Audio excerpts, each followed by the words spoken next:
नमस्कार दोस्तों, मैं राजेश कपूर आपका टेक टॉक्स के अंदर एक बार फिर से बहुत बहुत स्वागत करता हूं। दोस्तों, ये प्रोग्राम बहुत ही सराहा जा रहा है बिकॉज हमारी कोशिश कुछ इस तरह की थी कि आपके टेक्नोलॉजिकल गैप्स को हम लोग इस प्रोग्राम के जरिए डिस्कस कर सकें। आज के इस मॉडर्न दौर के अंदर हर बिजनेस के अंदर टेक्नोलॉजी का कहीं ना कहीं इस्तेमाल जरूर होता है। जब हम उसका इस्तेमाल करते हैं दोस्तों, तो हम ये भूल जाते हैं कि इस टेक्नोलॉजी को सिर्फ हम ही इस्तेमाल नहीं कर रहे, बल्कि हमारे को इस पे काम करते हुए वो लोग भी देख रहे हैं जो शायद हमारे डेटा में बहुत इंटरेस्ट रखते हैं। इन्हीं को हम गैप्स कहते हैं जी। और ये प्रोग्राम है अलग अलग प्रोफेशंस, अलग अलग बिजनेसेस के अंदर से इन गैप्स को ढूंढकर आप तक पहुंचाना, ताकि आप और ज्यादा अलर्ट हों, सजग हों और टेक्नोलॉजी का सही से इस्तेमाल कर सकें। हमारे साथ इस शो के अंदर मौजूद रहते हैं हमारे एक्सपर्ट डॉक्टर नवीन धाम। आइए एक बार स्वागत कर लें उनका। डॉक्टर साहब, बहुत बहुत स्वागत है आपका। नमस्कार। डॉक्टर नवीन धाम एक साइबर एक्सपर्ट हैं। साइबर क्राइम्स को सॉल्व करना उनका एक पैशन तो है ही, प्रोफेशन भी है। हम लोग उनसे ये सलाह लेते रहेंगे इस प्रोग्राम के अंदर कि जो पर्सनालिटीज हमारे साथ इस समय यहाँ मौजूद हैं स्टूडियो के अंदर, उनके प्रोफेशंस के अंदर, उनके बिजनेसेस के अंदर कहाँ पर क्या गैप्स वो देख पा रहे हैं और कैसे उसको दूर कर सकते हैं। साथ ही में मैं आपको ये बता दूं कि क्लाउड एक्सेस द्वारा ये प्रोग्राम स्पॉन्सर्ड है। डॉक्टर नवीन धाम जीआईएस कंसल्टिंग के फाउंडर हैं और उनकी कंपनी भी इस प्रोग्राम को बनाने में उतना ही योगदान देती है जितना कि क्लाउड एक्सेस। क्लाउड एक्सेस दोस्तों एक ऐसा प्लेटफॉर्म है जिसने दुनिया भर के अंदर तहलका तो मचाया ही, लेकिन साथ ही में ये इंश्योर किया कि आपकी डेटा मैनेजमेंट बहुत ही सेफ तरीके से हो। लेकिन उसको और ज्यादा सेफ बनाते हैं डॉक्टर धाम के स्पेशल एक्सपर्ट्स, जो कि लगातार मॉनिटर करते हैं हमारे डेटा सेंटर्स को कि कहीं उसमें कोई रैंसमवेयर तो नहीं आ गया, कहीं उसके अंदर कोई वायरस तो नहीं आ गया। तो डॉक्टर धाम के साथ में हम लोग इस चर्चा को जारी रखेंगे, लेकिन उससे पहले आइए मिल लेते हैं हमारे आज के एक्सपर्ट से, जो कि बहुत ही खास होने वाले हैं। तो सबसे पहले मिलते हैं हम लोग डॉक्टर वैभव सक्सेना से, जो कि हैं यशोदा हॉस्पिटल के एक रोबोटिक सर्जन। और उनके साथ में मौजूद रहेंगे हमारे साथ अजय कौशिक जी, जो कि हैं शीतल छाया डायग्नोस्टिक सेंटर के फाउंडर। आइए स्वागत कर लें इन दोनों गेस्ट्स का। डॉक्टर साहब, बहुत बहुत स्वागत है आपका हमारे शो में। अजय जी, बहुत बहुत स्वागत है आपका भी। Thank you Rajesh ji, and thank you mister Naveen, doctor Naveen Dham ji, और आपको हमको बुलाने के लिए अपने शो। सर, ये हमारा सौभाग्य है कि आप जैसी पर्सनालिटीज ने समय निकाला हमारे लिए, और खास तौर पे ये समय आपका जो है वो इसलिए भी इम्पोर्टेंट रहेगा बिकॉज आपके प्रोफेशन से रिलेटेड जितने भी और प्रोफेशनल्स हैं वो जान पाएंगे कि टेक्नोलॉजी का सही इस्तेमाल किस तरीके से करना चाहिए, जैसा कि आप लोग कर रहे हैं। डॉक्टर साहब, मैं शुरू करना चाहूंगा आपसे।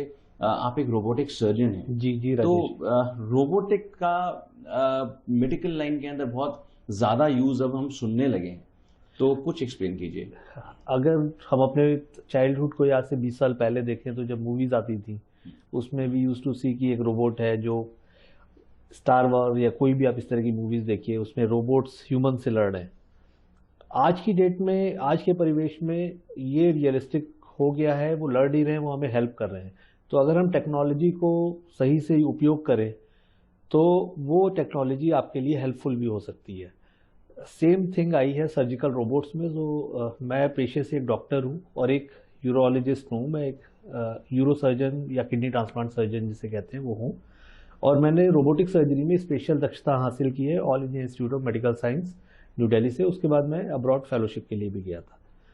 तो बेसिकली रोबोट एक इस तरह की मशीन है जो काम एक सर्जन करता है उसी को और प्रिसाइजली करता है, और वो मशीन, वो रोबोट सर्जन के कंट्रोल में होती है। उसके 4 या 5 आर्म्स होते हैं, 3 या 4 आर्म्स होते हैं जो कि पेशेंट को ऑपरेट करते हैं, और उसके वो आर्म्स सर्जन एक कंसोल पे बैठ के कंट्रोल करता है। अब बात आती है फिर सर्जन क्या करेगा। जब सर्जन का काम रोबोट करेगा तो सर्जन क्या करेगा।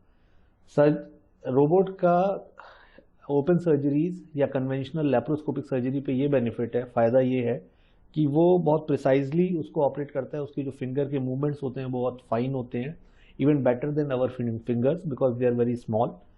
और अगर बहुत कम जगह है, कुछ बॉडी में अंदर ऐसी बॉडी में पार्ट्स होते हैं या कुछ जगह होती है जहाँ पे जगह नहीं होती है, जहाँ पे अंदर विजुअलाइजेशन देख नहीं सकते आप प्रॉपरली, उन जगहों पे कैमरा रोबोट का जो कैमरा है वो सर्जन के कंट्रोल में रहता है और वो वहाँ पे जाके 3D विजुअलाइजेशन, जैसे आपने 3D टीवी देखा होगा, उस तरह से अंदर झांक के देख सकता है सर्जन। और उन हाथों के हेल्प से, जो उसके फाइन फिंगर्स हैं रोबोट की, उसकी हेल्प से उसकी सर्जरी कर सकता है, सूचरिंग कर सकता है। कैंसर को निकालना है तो उसे निकाल सकता है। जैसे कि मैं किडनी का स्पेशलिस्ट हूँ, तो मैं किडनी की कैंसर्स हैं उसमें आधा किडनी निकालना है, या पेशाब की थैली में कैंसर है, तो वो सब काम बहुत प्रिसाइजली कम ब्लड लॉस से होता है, जिससे पेशेंट की रिकवरी जल्दी होती है। आज से 20 साल पहले सबसे पहले ये मुहिम स्टार्ट की थी, इंट्यूटिव नाम की एक कंपनी थी यूएस बेस्ड। उन्होंने रोबोटिक फर्स्ट जो यूएस एफडीए से अप्रूवल उनको 2000 में मिला था फर्स्ट जनरेशन रोबोट का। अब now we are using fourth generation robot. तो अब चौथे जनरेशन में उनकी जो टेक्निकल फाइननेस है वो भी बहुत इम्प्रूवाइज हो गई है, और उनका जो वर्क का जो एक्सपेंस है, मतलब कि दायरा है जिसे कहते हैं, कि ना केवल यूरोलॉजी गायनी के बहुत सारे ऑपरेशंस, देन कैंसर के बहुत सारे ऑपरेशंस, वो भी हम लोग अब रोबोट के द्वारा कर रहे हैं। डॉक्टर साहब, यहाँ पर एक प्रश्न ये उठता है कि हम लोग जब अपने आप को स्वयं को खुद को किसी को सौंपते हैं, ऑपरेशन थिएटर में हम लोग लेटे होते हैं और एक एक्सपर्ट के हाथों अपनी अपनी ज़िंदगी को सौंप दिया होता है। यहाँ तो एक्सपर्ट भी सामने नहीं है और एक रोबोटिक आर्म चलती हुई नज़र आती है, तो कितना आपको एफर्ट लगता होगा एक मरीज को समझाने में कि ये ज़्यादा भरोसेमंद टेक्नोलॉजी है? देखिए, अगर टेक्नोलॉजी को आप प्रॉपरली यूज़ कर रहे हैं, एक्सपर्ट इसमें भी सामने है। जो उसका कंसोल है वो उसी ओटी का जो रूम है उसी में वो कंसोल होता है जहाँ बैठ के सर्जन ऑपरेट करता है, और उसके असिस्टेंट्स और उसके जो ओटी टेक्नीशियन हेल्पर्स हैं वो रोबोट के साथ, पेशेंट के साथ टेबल पे होता है, जो कि मुश्किल से 2 या 3 मीटर की दूरी पे होता है वहाँ से। मैंने आपको बताया कि इसका जो मेन बेनिफिट है वो है कि precision of surgery, fineness of surgery बहुत इंप्रूव हो जाती है, जो कम जगहों पे जाके, बट इट डजंट मीन कि वो ह्यूमन को रिप्लेस कर सकता है।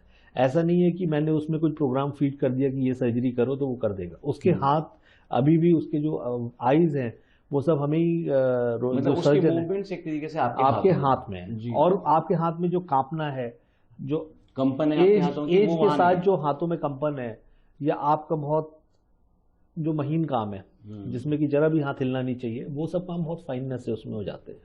और जिन जगहों पे हाथ की उंगलियां नहीं पहुंच सकती, कि इतना जगह ही नहीं है, वहां पे उसके इंस्ट्रूमेंट बहुत फाइनली पहुंच जाते हैं। इसमें जो विजन होता है वो 20 गुना बड़ा होता है, 20 times magnified view we can see inside.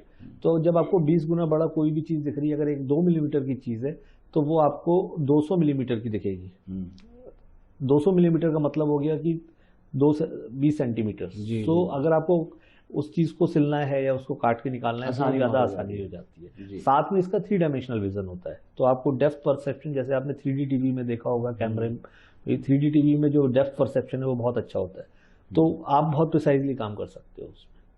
Ajay ji, मैं आपके पास आऊंगा और यहाँ पर मैं ये जानना चाहूंगा, एक पैथोलॉजी जो है ना, एक बहुत ही कन्वेंशनल सी एक चीज़, एक सब्जेक्ट बन गया है। मतलब बहुत से लोग हैं जो कि लैब्स जो हैं वो खोल रहे हैं, और बहुत से लोग ऐसे हैं जो कि कहते हैं कि हम वो बिल्कुल डिफरेंट हैं, लेकिन बहुत से ऐसे लोग भी हैं जो ये कहते हैं कि किसी सही जगह से ही अपने टेस्ट करवाइएगा। अब ये सही जगह जो है, मैं अपने दर्शकों के लिए समझना चाहूंगा, इसका क्या मतलब रहता है? सही जगह मतलब जहाँ पे सबसे पहले वो गवर्नमेंट अप्रूवल हो, क्योंकि गवर्नमेंट अप्रूवल्स इतने इजीली नहीं मिलता है। वहां पे सारी सर्विसेज इन हाउस हो। समझ लो कि आपने कहीं पे एक्सरे कराना है, या एक थायराइड का टेस्ट कराना है, या एक एचबी का भी टेस्ट कराना है, आपको वहीं से कराना है जहां पे वो होता है। ऐसा ना हो कि वो जो टेस्ट आप दे रहे हैं वो कहीं और जाके टेस्ट हो रहा हो, तो सही जगह नहीं है। सही जगह वही जहां पे जो चीज आपको करानी है वो उसी लोकेशन पे, उसी पॉइंट पे हो जाए, चाहे वो अल्ट्रासाउंड हो, एक्सरे हो, सीटी हो, एमआरआई हो, कोई भी चीज जहां पे होती है वो सही जगह है। अजय जी, आपने कहा उसी जगह पर जो है टेस्ट भी हो जाए जहाँ से वो लिए जा रहे हैं सैंपल्स वगैरह, बिल्कुल सही। लेकिन एक बहुत खूब चीज़ शीतल शाह ने बहुत ही अभी इंट्रोड्यूस करी है कि हम पेशेंट की जगह पर जाके भी एक्सरे तक लेने लगे हैं। मैं इसके बारे में सर आप समझूंगा, लेकिन उससे पहले एक डॉक्टर नवीन धाम से एक रिव्यू ले लेते हैं। डॉक्टर साहब, आपने समझा अभी पूरे इन हमारे गेस्ट से उनके बिजनेस प्रोफेशंस के बारे में राधा, तो कहाँ आपको ऐसा लगता है कि इनके प्रोफेशन में, अभी तो कन्वर्सेशन बाकी है सर, तो कहाँ आपको लगता है कि आगे जाकर हमें ऐसा कुछ महसूस हो सकेगा कि शायद इनके काम में आपकी कहीं ज़रूरत पड़ती है? ये जो जो भी मैंने दोनों प्रोफेशन समझे, दोनों प्रोडक्ट्स में जो है, पहले में तो रोबोटिक सिस्टम है जिसमें कि फर्मवेयर यूज हो रहा है, दूसरे वाले में भी फर्मवेयर ही यूज हो रहा है। जबकि नॉर्मली जब हैकर हैक करता है किसी भी ऑर्गेनाइजेशन को, एक वेबसाइट, एक एप्लीकेशन, मोबाइल एप्लीकेशन या सर्वर, इसको हैक करना तो बड़ा आसान होता है। बट रोबोट को हैक करना जो है उसके लिए थोड़ा सा ट्रिकी होता है, क्योंकि उसमें जो है फर्मवेयर यूज हो रहा होता है और रोबोटिक ऑपरेटिंग सिस्टम यूज हो रहा होता है, जिसको हैक करने के लिए एक पहली बात तो वो कनेक्ट होना चाहिए उस रोबोट के साथ, राइट। और वो जब ये ऑपरेटिंग सिस्टम बन रहा होता है, उस वक्त जो कंपनी उसको बना रही है उसको ध्यान रखना पड़ता है कि वो उसमें कोई भी वीकनेस नहीं छोड़ रहे, राइट। तो वो उस वक्त बनाते वक्त ही उसको उसकी जो है वनरेबिलिटी असेसमेंट, पेनिट्रेशन टेस्टिंग करनी होती है उन सॉफ्टवेयर की जो कि फर्मवेयर के अंदर है, ताकि हैकर उसको हैक ना कर पाए। तो और दूसरा ये होता है, जब ये रॉबोट बन जाता है तो रॉबोट बनने के बाद ये आपके नेटवर्क से कनेक्ट करता है, जो कि समझ लीजिए आपने उसको अपने सर्वर से कनेक्ट कर दिया या किसी एप्लीकेशन से कनेक्ट कर दिया, तो वो जो कम्युनिकेशन है between the robot and your server और योर नेटवर्क,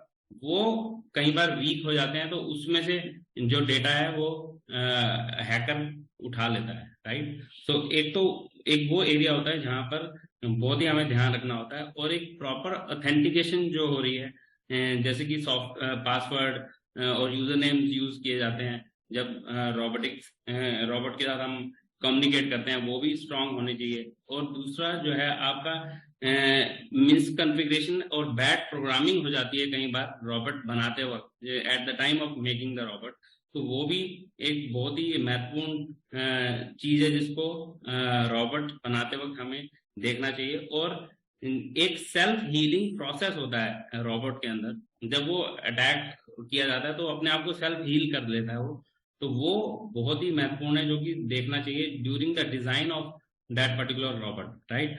और which we can call as a security by design.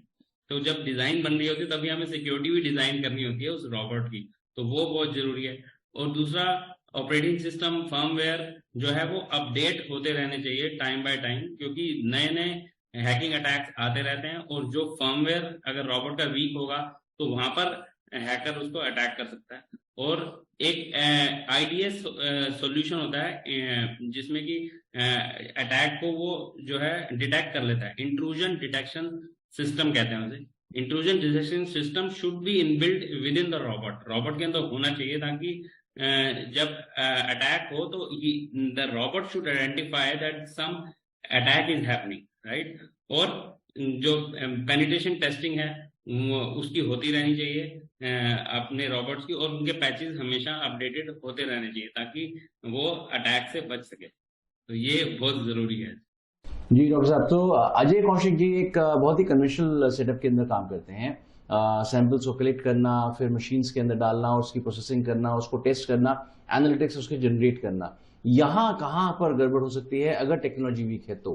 यहाँ पर जो है, क्योंकि इसमें भी फर्मवेयर ही यूज हो रहा है, जो आप जब आप एक्सरे ले रहे हैं, एक्सरे लेने के बाद वो कम्युनिकेट करता है अपने एक डिवाइस से, और उसके बाद जो है वो जो रिपोर्ट है वो ईमेल हो जाती है आपके क्लाइंट को, जिस भी क्लाइंट का आप कर रहे हैं। तो जो ये कम्युनिकेशन है इसके बीच में हैकर अटैक कर सकता है। और दूसरा, जो इसके फर्मवेयर हैं वो अगर अपडेटेड नहीं है तो वहां पर अगर हम इसको ये कनेक्टेड है आपके नेटवर्क से, तो उस वक्त हैकर उस पर अटैक कर सकता है। जैसे कि मैंने पहले भी बताया था कि फर्मवेयर शुड बी अपडेटेड, वो अपडेट होते रहने चाहिए नए नए जो पैचेस आ रहे हैं उसके साथ। और कई बार हैकर भी बहुत स्मार्टली एक्ट करता है। पीछे एक अटैक हुआ था, I would not name that company, उसमें क्या था,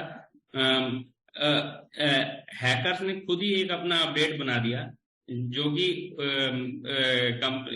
जो यूजर यूज कर रहे थे उसको दे दिया कि इसको अपडेट कर लो, ये नया अपडेट आया है। तो उन्होंने जब अपडेट किया तो हैकर वाला अपडेट उसके फर्मवेयर में आ गया, और जब वो आया तो हैकर के पास पूरा कंट्रोल आ गया उसका, और वो बहुत बड़ा अटैक था। तो उसमें इन चीजों से हमें बचना चाहिए कि जब जी, बहुत से तरीके हैं, बिकॉज अभी जितने भी प्रोफेशंस हमारे आते जा रहे हैं जो टेक्नोलॉजी का बहुत एक्सटेंसिव यूज कर रहे हैं, उनको ये चीज समझ होनी चाहिए कि फर्मवेयर को हैक करना या किसी भी सिस्टम को हैक करने के पीछे उद्देश्य बहुत से हो सकते हैं। पैसा चोरी करना तो एक बहुत ही मिनिमल उद्देश्य है। कई दफा कॉम्पिटिटर्स जो हैं अपने कंपटीशन को खत्म करने के लिए भी हैकिंग करवाते हैं और मशीन्स को बिगाड़ते हैं ताकि आपकी रिपोर्ट्स में, आपके सिस्टम में कहीं गड़बड़ हो तो आपका गुडविल डाउन हो जाए। खैर, ये चर्चा जारी रहेगी सर, आप अपनी पैनी नजर बना के रखिए इस चर्चा के ऊपर, क्योंकि आपके पास जल्द लौटेंगे ये जानने के लिए कि इनके सिस्टम्स फूल प्रूफ हैं कि नहीं। सो अजय जी, हम बात कर रहे थे कि आपने अपने सिस्टम्स के अंदर एक ऐसा चीज भी इंट्रोड्यूस किया जहां आप घर पे जाकर एक्सरेज कर रहे हैं, उसके बारे में कुछ बताइए। हमने अभी शीतल छाया एट होम में अभी एक नया प्रोसीजर लॉन्च किया है जिसमें कि हम पेशेंट के घर पर जा सकते हैं। घर पर जाएंगे और घर पर जाके ही पेशेंट का एक्सरे करेंगे and with in 10 seconds X-ray लेके और उसको हम मेल या व्हाट्सएप पे पेशेंट को देंगे। अभी जैसे हम देख रहे हैं कि अभी इतनी ज़्यादा प्रॉब्लम्स हैं, 2 कारण मेन है। एक तो due to lack of time, लोगों के पास समय नहीं है डायग्नोस्टिक सेंटर में जाने का, या लोग चाहते नहीं है कि उनके पेरेंट्स या सीनियर सिटीजन या डिपेंडेंट हॉस्पिटल या डायग्नोस्टिक सेंटर जाएं बिकॉज ऑफ सेकेंडरी इन्फेक्शंस। तो जो लोग चाहते हैं केयर करना फैमिली की, वो चाहते हैं कि जो भी चीज करनी है जो पॉसिबल है वो हमारे घर पे ही हो जाए। तो उसी के लिए ये टेक्नोलॉजी इन्वेंट हुई है शायद, और अभी इंडिया में आ गई है। तो अब इससे क्या है कि पेशेंट इतना कन्वीनियंस है, इतना हैप्पी है कि घर पे ही एक्सरे हो जाएगा, घर पे ही ईसीजी भी हो जाएगी। अभी तो मैं आपको एक स्टोरी भी शेयर करूंगा। अभी 2 दिन पहले ही हमारे पास एक पेशेंट का फोन आया कि my father is not feeling well, तो आप आके ईसीजी करो। और जब हम ईसीजी करने गए तो वहां पे ईसीजी में patient was suffering from MI, myocardial infarction था उसको। तो he was suppose to be बिल्कुल डाउन होने वाला था वो, बट टाइम से हमने उसको बताया कि आपको हार्ट अटैक है, आपको डॉक्टर के पास जाना है। वो इमीडिएटली हॉस्पिटल गया और उसका फिर सर्जरी हुई। डॉक्टर साहब, आपके वापस आएंगे ये जानने के लिए कि टेक्नोलॉजी तो जस्ट रिसेंटली इंट्रोड्यूस हुई है और एक ह्यूमन ब्रेन, खास तौर पे एक डॉक्टर का ब्रेन जो है वो एक एनालिटिकल मोड में ही हमेशा चलता है कि नब्ज देख रहे हैं तो कहाँ वीक पड़ रही है, तो क्यों वीक पड़ रही है। सो कितना चेंज देखते हैं आप पहले के सिस्टम से और अब में, कितना फर्क आ चुका है? टेक्नोलॉजी का हेल्प भी हम उसी काम को रीडुप्लीकेट करने में करते हैं जो हमारा ब्रेन से हमने सोचा है। लाइक कोई सर्जरी जैसे पहले हो रही थी कन्वेंशनल वे में, वो पहले कट करके हो रही थी, उसमें बड़ा कट लगता था, रिकवरी में टाइम लगता था।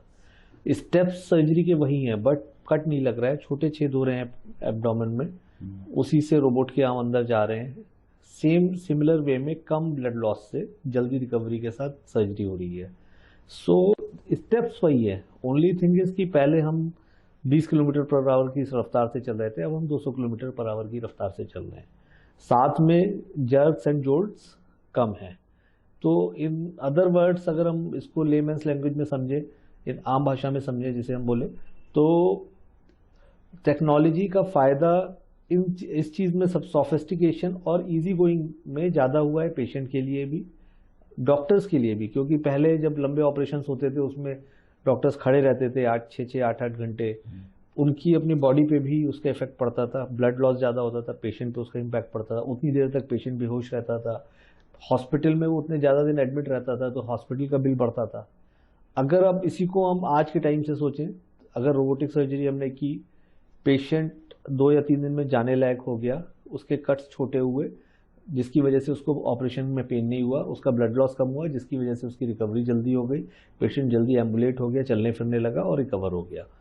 तो टेक्नोलॉजी डेफिनेटली बहुत सारे फायदे लाती है, बट साथ में एज यू टोल्ड कि सेफ्टी सिक्योरिटी इसमें 2 लेवल पे है। एक तो आप ह्यूमन बॉडी का ऑपरेशन हो रहा है, तो ये ऑलरेडी यूएस FDA अप्रूव्ड है ऑलरेडी 25 साल से। तो ये well known, well documented technology है world wide. All over world more than 7500 installation है इस रोबोट की, और इंडिया में भी मोर देन 100 इंस्टॉलेशन अब हो चुके हैं। तो जैसे अभी आपने बताया कि 100 के करीब इंस्टॉलेशंस होंगी इंडिया के अंदर अभी, तो आपको नहीं लगता कि इंडिया के एक्सपेंस के हिसाब से इंडिया के जो जितना जितना हम मेडिकल लाइन के अंदर इसके अंदर देखते हैं डेप्थ है इंडिया के अंदर, सो उसके हिसाब से ये कम है और ये इसके अंदर लोगों को जो अवेयरनेस भी बहुत कम है? एक्चुअली आप सही कह रहे हैं राजेश जी, अभी इसकी अवेयरनेस ही लोगों को नहीं है। जब हम लोग निकले थे इसमें ट्रेन होके, उस समय तो अवेयरनेस ज़रा भी नहीं थी। हमें खुद भी लगता था कि पता नहीं इंडिया में ये टेक्नोलॉजी कब डेवलप होगी और कब यहाँ आएगी, एक विकसित देश की जो वो है। बट अब यहाँ पे इसकी भी डिमांड होने लगी है। जो एडवांस कैंसर सर्जरी हम सारी अब रोबोटिक सर्जरी से ही कर रहे हैं, चाहे वो प्रोस्टेट कैंसर हो, चाहे वो किडनी कैंसर हो, चाहे वो खाने की नली का कैंसर हो, चाहे एब्डोमेन के अदर पार्ट्स का कैंसर हो, किडनी का कैंसर हो। इसके अलावा किडनी ट्रांसप्लांट का काम भी या लिवर ट्रांसप्लांट का काम भी अब रोबोटिक सर्जरी से हो रहा है। ये सब चीज़ें इंडिया में भी होने लगी है अब। और जितनी इंडिया की डिमांड है उसके हिसाब से मुझे लगता है आज से 15 साल पहले जो कंडीशन यूएस में थी वो अब इंडिया में स्टार्ट हुई है होनी, और अगले 10 साल में ये एक्सपोनेंशियली ग्रो करेगा। और जो आप सिक्योरिटी वाला पार्ट है उस पर आई थिंक नवीन जी हमें, doctor Naveen, he would tell in more details about that thing.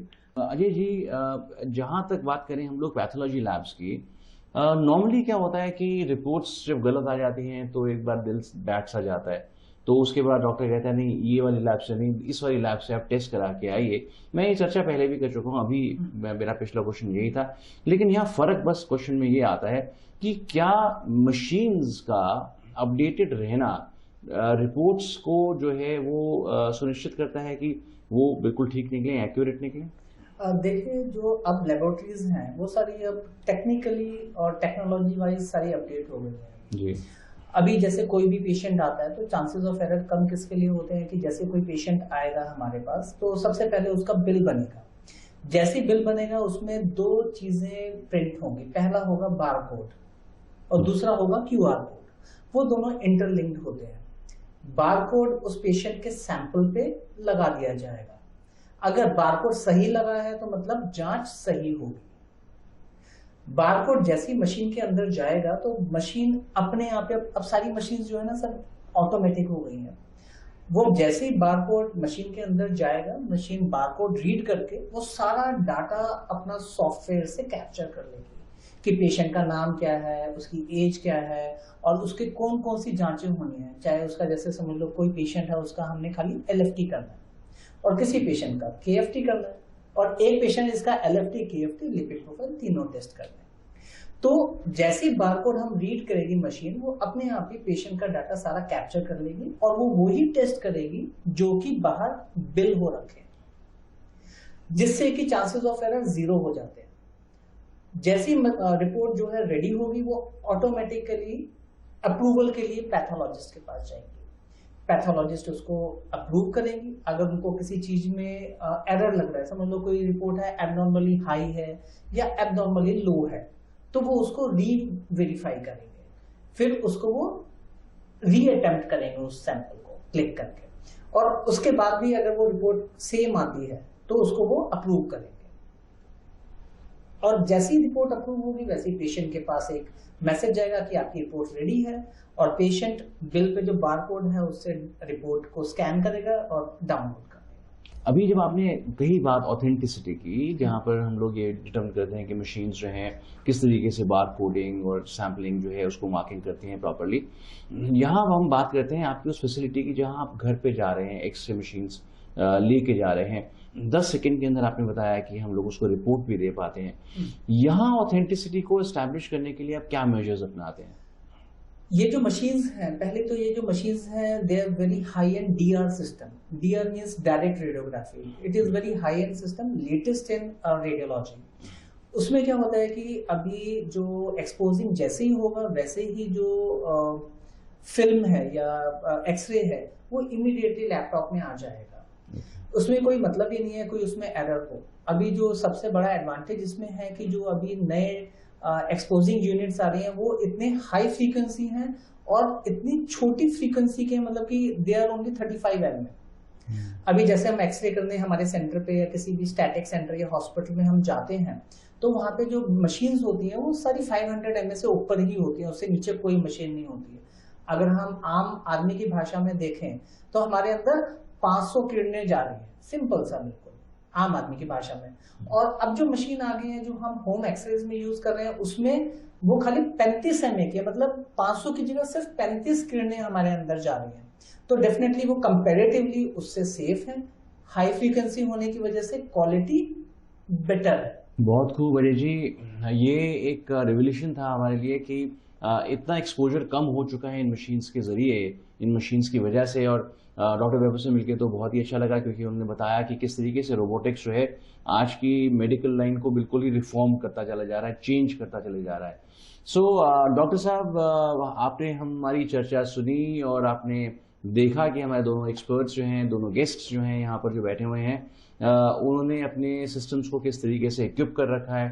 तो क्या गैप देख पाए या फिर आप क्या सजेशन देना चाहेंगे? क्योंकि मैंने सुना कि दोनों के केसेस में बहुत ही ऑथेंटिक वेंडर से इन्होंने खरीदा है और प्रोक्योर किया है जो भी रोबोट्स, जो क्योंकि एक रोबोट को खरीदने से पहले एक रिस्क असेसमेंट होती है, बहुत जरूरी होती है, जो आपको जरूर करनी चाहिए। जो कि सबसे पहला उसमें आता है कि आप किससे ले रहे हैं वो रोबोट, क्योंकि रोबोट्स में ओपन सोर्स रोबोटिक जो आपका सोर्स होता है, डेवलपमेंट कोड होता है, वो भी कई वेंडर्स यूज कर लेते हैं। पर जो ऑथेंटिक वेंडर्स हैं जो कि काफी टाइम से इसमें काम कर रहे हैं, तो वो ऐसा नहीं करते, क्योंकि उनके पास अपनी टीम होती है जो उसको बनाती है और फिर उसको अपडेट भी करती है। तो इन दोनों के केसेस में आई मस्ट से कि बहुत ही सिक्योर सिस्टम है जो ये यूज कर रहे हैं, and it is very appreciable. और जो है अगर इस इंडस्ट्री में देखा जाए कि कितने जो है लोग जो भी इस तरह के रोबोट्स यूज कर रहे हैं, उनको क्या क्या मेजर्स लेने चाहिए वो मैंने पहले भी बताए थे, जो कि जिसमें कि दे शुड मेक श्योर कि जब भी वो खरीद रहे हैं, पहला तो वेंडर जिससे खरीद रहे हैं, अगर खरीदने के बाद जब वो आप अपने नेटवर्क से कनेक्ट कर रहे हैं तो वो नेटवर्क की असेसमेंट उनको करते रहनी चाहिए, क्योंकि हैकर नेटवर्क से आकर आपके रोबोट में घुस सकता है अगर वो नेटवर्क से कनेक्टेड है तो। दैट्स सो वंडरफुल डॉक्टर नवीन, आपने तो समराइज कर दिया इतने खूबसूरती से। और साथ ही मैं शुक्रिया करूंगा डॉक्टर नवीन धाम का, जिन्होंने इतनी खूबसूरती से हमारे को ये बताया कि टेक्नोलॉजी के अंदर गैप्स जो हैं कहाँ तक हार्म कर सकते हैं। फर्मवेयर्स को डेफिनेटली आपको अपडेट करते रहना चाहिए, पैचेस को अपडेट करते रहना चाहिए। इसके लिए आपको यदि एक्सपर्ट की जरूरत महसूस होती हो, डॉक्टर नवीन धाम के नंबर्स हम लोग यहाँ पर फ्लैश कर रहे हैं, जरूर कॉन्टैक्ट कीजिएगा। क्लाउड एक्सेस से आप मुखातिब तो हैं ही, एक वर्ल्ड नोन जो है वो एक प्लेटफॉर्म है क्लाउड पे अपने डेटा को रखने के लिए। सो क्लाउड एक्सेस यदि आपको चाहिए तो उनके नंबर्स भी हम लोग यहाँ पे दे रहे हैं, जरूर कांटेक्ट कीजिएगा। इसी के साथ में इस प्रोग्राम का अंत तो यहीं पे करते हैं, लेकिन वायदा करते हैं आपसे अगले प्रोग्राम में हाजिर होंगे कुछ नए गेस्ट के साथ में, और doctor Naveen Dham as an expert हमारे साथ मौजूद रहने वाले हैं। धन्यवाद।